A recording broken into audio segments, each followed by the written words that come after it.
Alright, this is a video for these two pages, try to help you with some of it. Page 417, page 424. Since we have a shortened day, so if you're having trouble, you can skip through it and find some of the certain problems maybe that you're having trouble with. 1 through 4 on the first page, just finding this stuff. They tell you that this shape's a parallelogram. You know the opposite sides have to be congruent, so that has to be 3. These opposite sides have to be congruent, so that has to be 5. Opposite angles have to be congruent, so that angle has to be 128 degrees. I'm not sure which answer goes with 1, 2, 3, or 4. You can figure that out. Consecutive angles, so these two angles right here next to each other got to add up to 180. So we can subtract that from 180. And I think that gives us 52, so angle P up here has to be 52 degrees. And then that means angle R has to be 52 degrees. I'm not sure which answer, again, goes with 1, 2, 3, or 4, but you can figure that out. Next one on this 2-column proof. They tell us that this shape here is a parallelogram. We'll come back to that here in a second. I'm going to split off this triangle, and they tell us that let's see, that's A, G, and C. They tell us that CA is congruent to CG. Well, we had a theorem a while back that said if these two sides in this triangle are congruent, then the angles across from them have to be congruent. So this angle has to be congruent to this angle. And that's good because angle G there is one of the angles we're trying to trying to prove in our proof statement.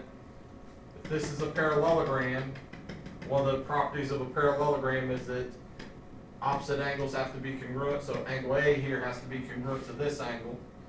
Well, that angle is actually the other angle that we have here. And we now know that all 3 of these angles are congruent. The 2 we're trying to prove are those 2. So we should be able to go through and prove that. We've got our statements, our reasons. First statement, we'll just do BDH is a parallelogram. BDHA is a parallelogram that was given to us. Once we knew it was a parallelogram, we knew that these opposite angles, we know a bunch of information about it if it's a parallelogram, but we know that these, all we really need is that those 2 opposite angles are congruent. So angle A is congruent to angle, it's this angle right here. We have to name it with 3 letters. Angle A we can name with 1 letter, but the other one we have to name with 3. So angle BDH. And the way we know that, our reason is just one of those properties that we wrote down. If a shape is a parallelogram, then opposite angles have to be congruent.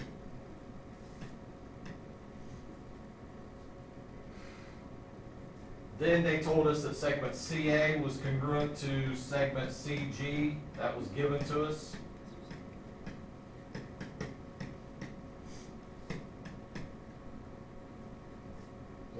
That's where I split off this triangle. Once we knew that this triangle had this side congruent to this side, then these opposite angles had to be congruent.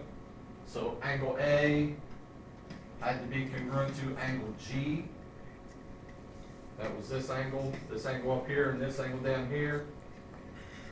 And our reason for that, we didn't use this a whole lot when we did it in the chapter. We used it a lot, but we didn't write it out in a 2-column proof a lot.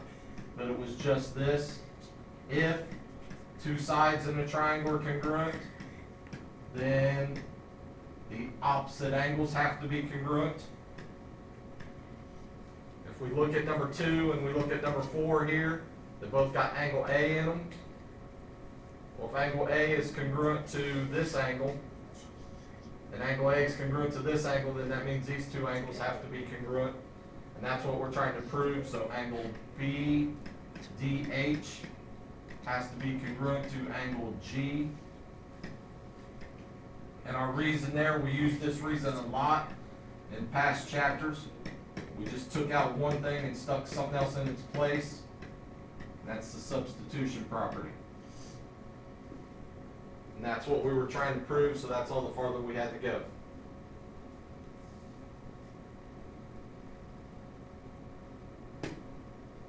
Number 9. 9 through 12, they want you to find the value of x in each one, x and y or z, any of the variables. And they tell us each one's a parallelogram. So if this shape's a parallelogram, then we know that the diagonals bisect each other. So that means that x plus 6, this part, has to be equal to this part. So I'm just going to write that up here. X plus 6 has to equal 11. We solve that. And we end up with x equals 5. We know that y minus 7 has to equal 10. We solve that. We end up with y equals 17. So those are our two answers on that. So that the rule that we're using there is the diagonals of every parallelogram have to bisect each other. Number 10, rule we're using here is that opposite sides have to be congruent.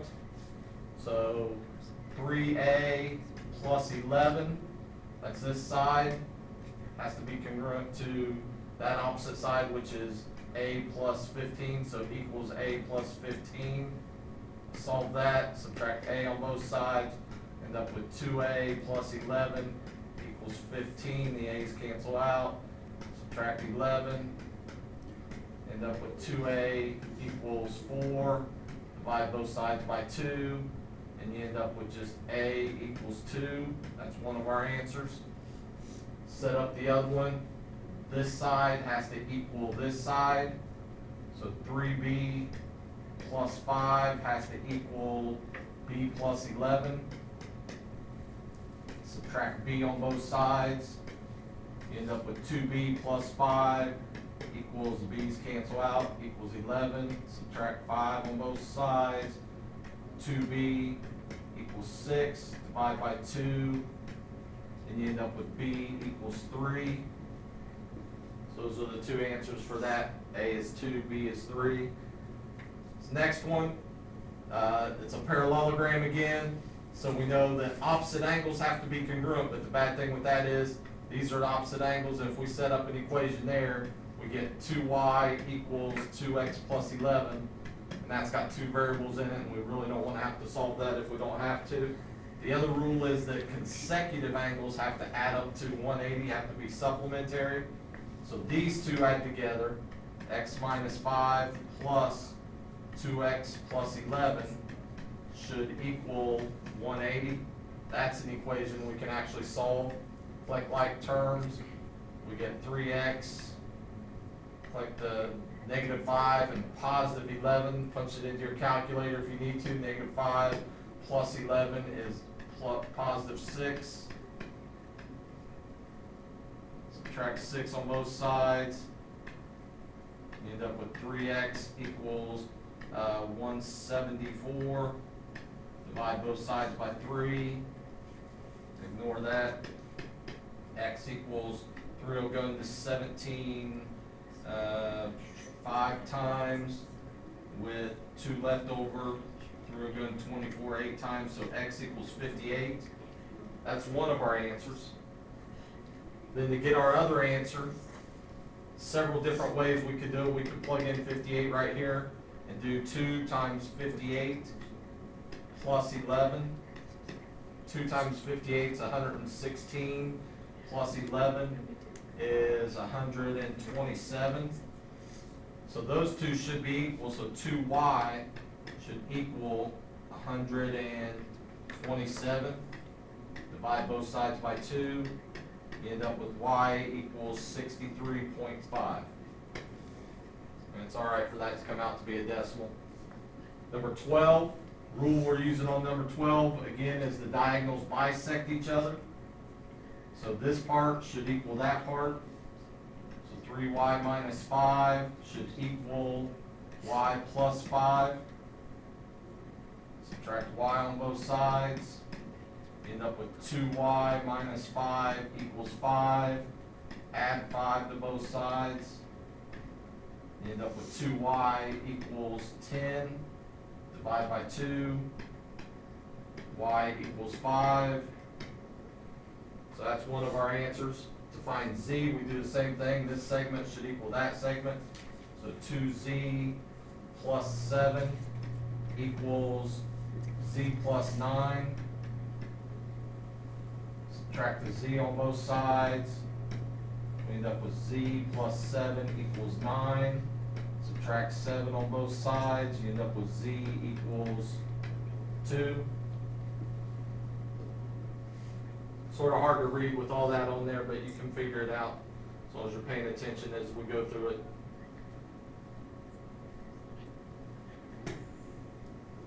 Next one, number 13. On 13, if you read the whole problem, which I did this problem with the class the other day and I didn't read the whole problem, or I didn't look at the picture. They tell you that each unit equals 5 meters. So to maybe make this problem easier, it might be easier, the first thing, if each one of these is 5, instead of counting out and just doing 1 unit, it might be easier to multiply all of these by 5. So multiply this by 5 and you get negative 40. 5 times 0 is 0. This one, this point would change to, if we multiply both these by 5, we get 25 by 25. Now the bigger numbers, but if your calculator is doing all the work for you, it shouldn't be a big deal. Times this one by 5, you get 45, 0. And this last one times it by 5, and that'd be negative 20, negative 25. They want us to find the perimeter and the area. So to find the perimeter, first thing to find the perimeter, that means we're going to use the distance formula on each one of these sides. But if it's a parallelogram, we know that these two, the top and the bottom, are equal, and the two ends are equal, so we only got to use it twice. So if I find this one first. So find the perimeter, we're going to find each side. I'm going to find this top side first. And I'm going to use these big numbers because I'm just going to plug them in my calculator anyway. So remember, this is an x, that's a y, that's an x, that's a y. And I'm going to put in 25 minus a negative 40 squared plus our x's are, our y's are 0 and 25, so 25 minus 0 squared. This would be 25 plus 45 is 65 squared, plus 25 minus 0 is 25 squared. And if I do just that first step there, I can punch all that into my calculator. It doesn't matter how you do it. If you punch all this other part in first and then take the square root of that answer, that's fine. Whichever way you do it, then doesn't make any difference. So I'm going to put in square root 65 squared plus 25 squared, and I get 69.6.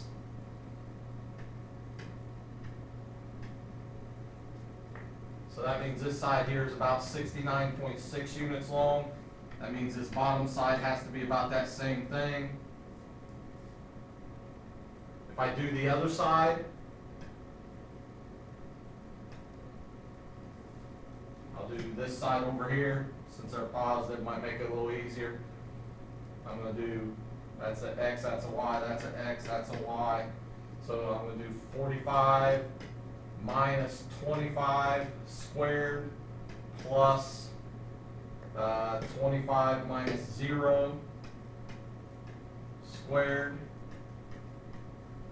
45 minus 25 is just 20, so that's 20 squared. If I just do the subtraction there in my head, 25 minus 0 is 25 squared. And I'm just going to punch all of this right into my calculator. Square root of 20 squared plus 25 squared. And I end up with about 32.0. So we'll say 32, and if that side's 32, this side has to be 32. And then to find the perimeter, we just add up all four of those sides. So I'm going to add them up, 32 plus 32 plus 69.6 plus 69.6, and I end up with about 203.2, and our units were meters, so the perimeter is about 203.2. Not sure why I wrote 8.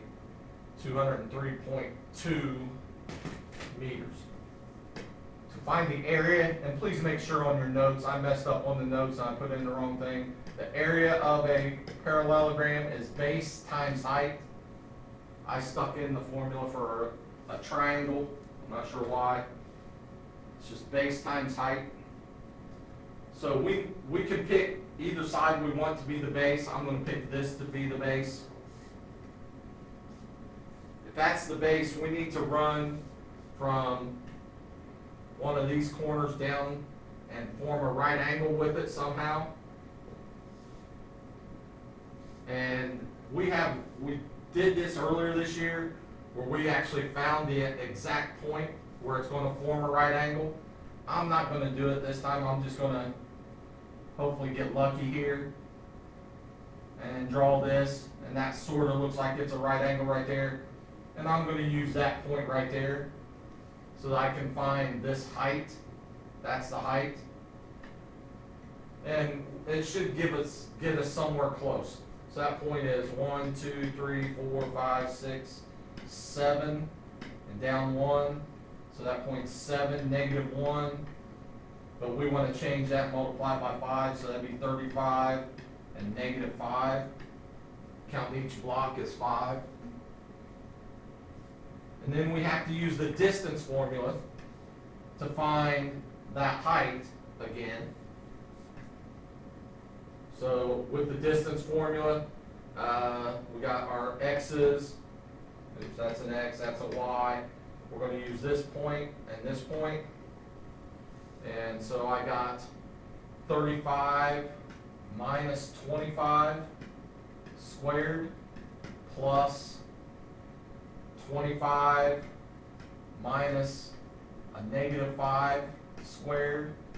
Do that tick tick thing there. 35 minus 25, that's 10. We want 10 squared plus 25 plus 5 is 30. And we want 30 squared. Then I'm just going to grab my calculator and do all that again. So square root of 10 squared plus 30 squared equals about 31.6. So this height right here is about 31.6 meters. And then to find the area, we're just going to stick it in the base, which we're saying is this side, so 69.6 times the height, which is this, 31.6.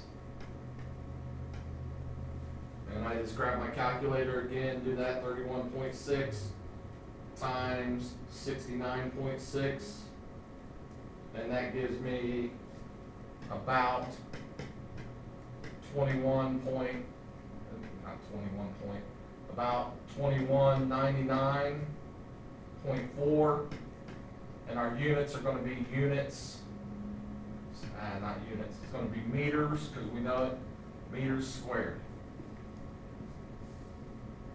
I think when we did it in class, we rounded stuff off a little more, a little less or something, because we got like 21.90 once. It should be somewhere in that general neighborhood. If we would be exact and use that other formula, we could get what the book says. Next one, number 14. They give us this shape. And again, they want us to find the perimeter in the area. So to find the perimeter, we're just going to find the length of each side. Look at this side, this side. And what ends up happening on this one is all these are the same. And the first thing I might do on this is find the slope of each side. And remember, slope is just rise over run, so if I'm finding the slope of this side right here, I go up 1, 2, 3, and to the left 2, so 3 over a -2. Because if this slope and this slope are opposite reciprocals, then that means that's a right angle, and it's going to make this problem a whole lot easier. So on this one, I go up 1, 2, 3, and to the right 2. So slope is 3 over +2. They sort of look like they're opposite reciprocals, but they're not. They're opposites of each other, but this one isn't flipped over. So that angle right there is not a right angle. So that means none of the angles are right angles if this is a parallelogram. So we just have to use the normal stuff. If I find the length of this side, using the distance formula, that's an x, that's a y, that's an x, that's a y. 4 minus 2 squared, and 3 plus 3 minus 0 squared. 4 minus 2 is 2, so we got 2 squared plus 3 minus 0 is 3, so 3 squared, and you can punch all that into your calculator. You could do a little bit of math here too, probably do it in your head. 2 squared is 4, 3 squared is 9, 9 plus 4 is 13, and then you just want the square root of 13. And I get 3.6, so length of that side right there is 3.6. And the way this works out, if I do one of the other ones, if I do this side, and I get 2 minus 0 squared, and plus 3 minus 0 squared, it ends up, if we punch that into our calculator, that side ends up being 3.6 also. And opposite sides have to be congruent, so all these are 3.6. So to find the perimeter, we just have to take 3.6 times 4. And I end up with 14.4. And looking back at the book, let's see, 1 unit equals 1 centimeter, so these are just centimeters this time. So 14.4 centimeters. Find the area. Again, we can use any of them as the base. They're all 3.6, so it doesn't matter. What I want to do is I want to find, going from this corner down to this other side, I want to form a right angle. Well, it's not going to form a right angle anywhere inside there, so what I have to do is extend this side out, and it's going to form a right angle out here somewhere. And the way I can figure out where is by finding the slope of this. Actually, yeah, we want the slope of again, to find this height, we could use a formula that we had a while back, but I'm just going to sort of estimate it wherever it's at in here, whether it's where it's going to form a right angle, I don't know, somewhere around there. These are almost right angles, so we could sort of just go with that. I'm not too concerned about you getting this exactly right at the moment. We're going to learn some other stuff that's going to help us to get things exactly right on stuff like this. Let's just say, we'll say on this one that the height is, we'll say it's about 3. Then the area is base times height. So our base is 3.6, our height is 3. We'll just go with that for now. I won't put anything quite this difficult until we learn everything. We end up with our area being about 10.8, and our units were centimeters, so centimeters squared. I'm not so much concerned about the area right now. Be able to find the perimeter for sure. That's just using the distance formula. 19 through 24.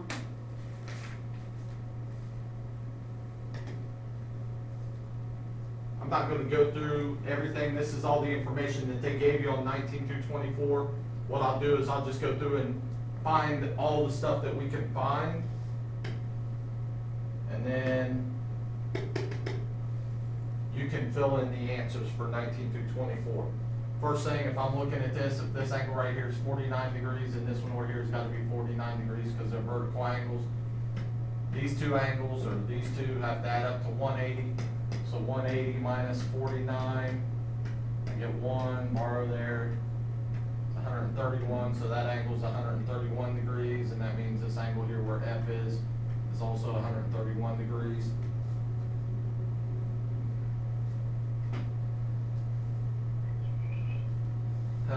Let's see, to find x, they tell us that this side's 13, this side's 2x plus 7. Well, in a parallelogram, they gotta be congruent to each other or equal. So 2x plus 7 has to equal 13.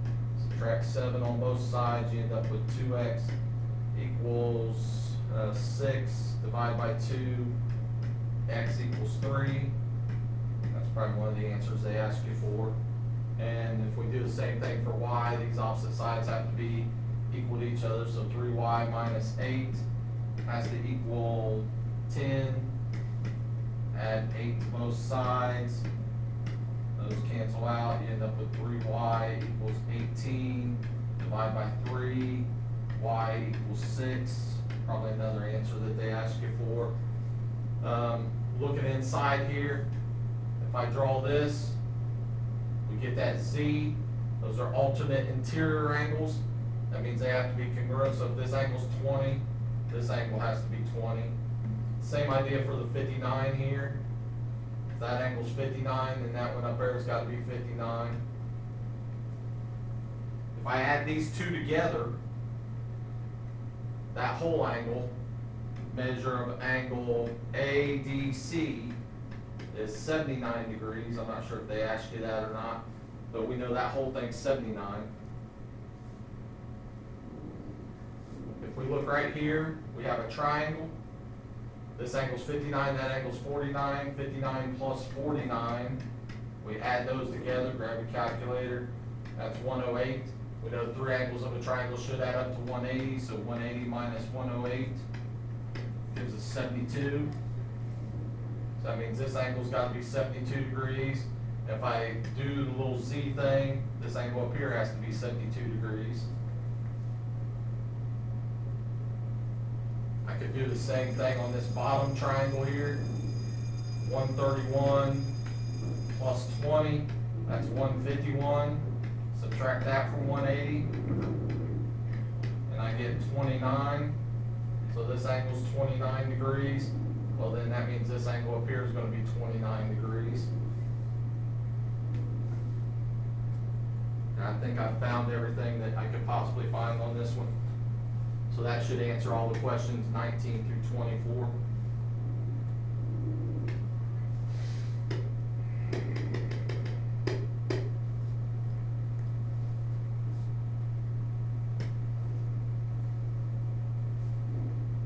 Next one, number 25.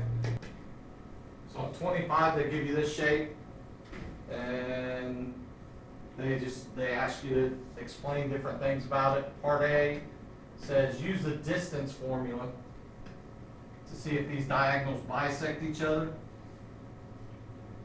I wouldn't use the distance formula to do that, and I probably would never ask you to do it. Using the distance formula, you just have to show that this segment's congruent to that segment's congruent to that segment. Seems sort of long and drawn out. Easiest way to prove that they bisect each other is to find the midpoint of the two segments. So find the midpoint of JL and find the midpoint of KM. And if those midpoints are the same, then they bisect each other. So for JL, again, midpoint, you just add the x's, divide by 2, add the y's, divide by 2. So here I got -5 plus a -1, that's -6, not +6, -6 divided by 2. And then the y's, 5 plus a -1. 5 plus -1 is 4, so 4 divided by 2. And the midpoint comes out to be -3, 2. If they bisect each other, then the midpoint of KM should be the same thing. So we do KM, we got 2 plus a -8, 2 plus -8 is -6. divided by 2, and then 5 plus a -1 divided by 2, 5 plus -1.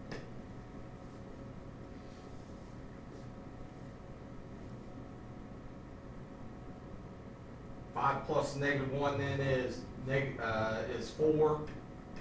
4 divided by 2, we end up with -6 divided by 2 is -3. 4 divided by 2 is 2. Midpoints are the same.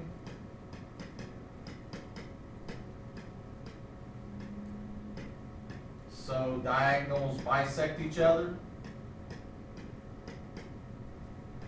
Got to be able to write out stuff to explain stuff. Each other. So that'd be part A. That's good enough. They said again, use the distance formula.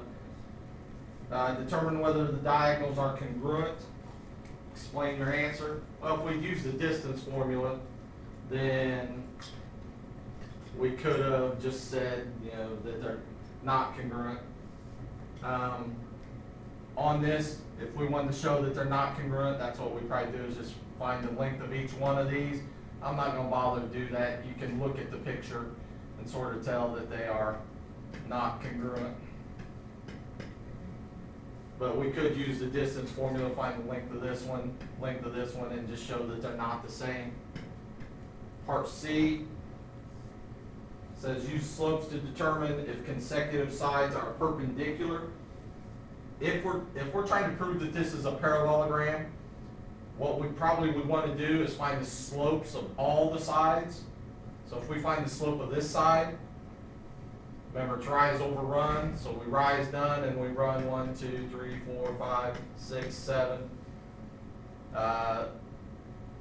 And we really don't need that, so the slope of this side is just 0 over 7 or 0. Slope of this bottom side, again, it's horizontal, so its slope is also 0. Slope of this side, JM, 1, 2, 3, 4, 5, 6. We go up 6 and 1, 2, 3 over 3. So 6 over 3, or reduce that to 2 over 1. And if we're trying to do what they're asking us to do, see if they form a right angle, they should be opposite reciprocals. So slope of this one's 2 over 1, slope of this one's 0. When they come together here, those two slopes should be opposite reciprocals of each other. Well, they're not opposite reciprocals, so that means that they do not come together to form right angles. They are not perpendicular. But what we could do with this, find the slope of this one, up 1, 2, 3, 4, 5, 6, over to the right 1, 2, 3. Slope of this one is 6 over 3, which is 2 over 1. And notice, these two slopes are the same. These two slopes are the same. That means opposite sides are parallel to each other. And if both pairs of opposite sides are parallel, then it has to be a parallelogram.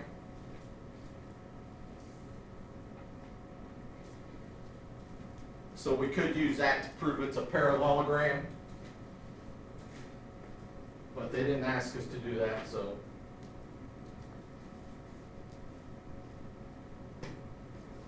On 27, 27 is like a harder problem. I'm not going to spend the time to do it right here. Maybe in class, if you got an answer, the answer to 27 should be segment AB equals 7. If you got that answer, then we might have you show the class or explain to me how you got it, and we'll go through it and show the class how you got it. But it's just one of the harder problems. If I put something like that on the test, it'd be a bonus problem.